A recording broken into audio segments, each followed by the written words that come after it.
This is John Paul Rai. I'm coming to you from Tokyo, Japan. I got a document here from the Real Laura B, and the Real Laura B tweeted this out because Amber's side seems to think that people on YouTube, Twitter, and social media and things like that are hurting her case and spreading misinformation and saying things about her that are causing her defamation of character, and of course, overall, giving her negative press and giving people a negative opinion about her.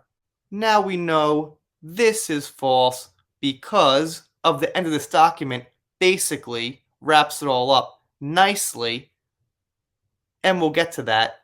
But that's also something I've been saying to the occasional Johnny fan, even, who tells me to leave Amber alone. It's none of my business. And on the surface level, I kind of understand why people think that.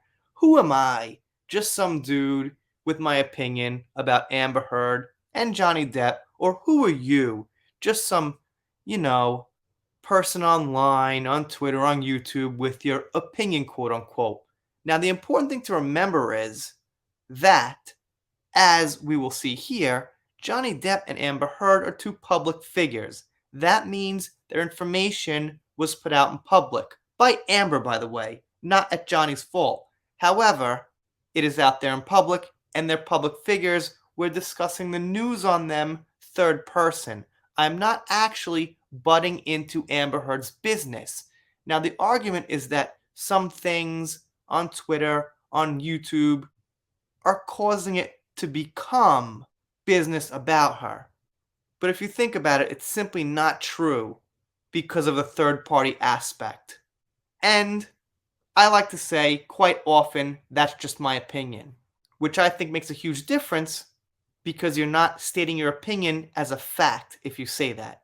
So, the real Laura B says, I just state my opinion based on the reasonable expectation that the many court documents, articles, reports, etc., and even photos are reliably accurate, except for Amber's photos, of course, which are completely inaccurate.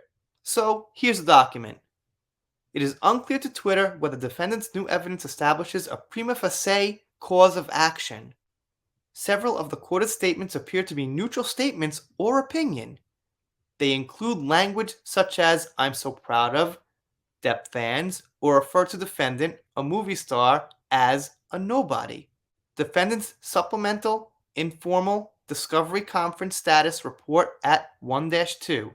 Even tweets that appear ambiguous may be statements of opinion given the nature of the underlying litigation, the fact that allegations in the litigation are newsworthy and hotly debated by fans of the parties, many Johnny fans, with a couple of small groups of Amber fans, by the way, and the party's celebrity status.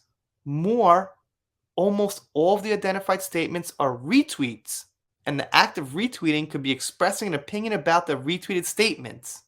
Additionally, some or all of the statements could be true, meaning that the statements we're putting out there by Amber, yes, are negative, yes, are defamation to character to a certain extent, but they could be true, as stated in the court document. And like Laura said in her comment, she relies on things that look reasonably true.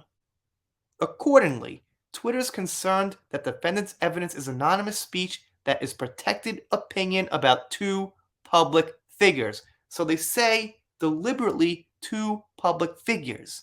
If they said two people, two private citizens, that would be not really my business. But the fact that they're public figures, like, a famous senator or a famous author or somebody like that, those are people that we can put our opinions out about. That's one of the drawbacks to being famous, is that people will put out their opinion on you. I don't think Amber Heard was thinking about drawbacks when she got involved with this whole little scheme. All she was thinking of was probably the money, the fame, the acting roles, all that kind of thing. When you're famous, people will dig into your past and people will put out information you might not want out. and you might make mistakes, which she has time and time again, and put out information about yourself that people will amplify and they will showcase that, and that will make you look bad, especially if it's true. What I was getting at is that that umbrella guy also said something similar that Laura B said, that he's getting blamed by Heard's team for his videos. They're negative. They're pointing out the bad things about Amber Heard. But the fact is, like the document so rightfully mentions, they're probably true. Is everything all of us said true? I'm sure we got something wrong. I'm sure some details got out there that we exaggerated.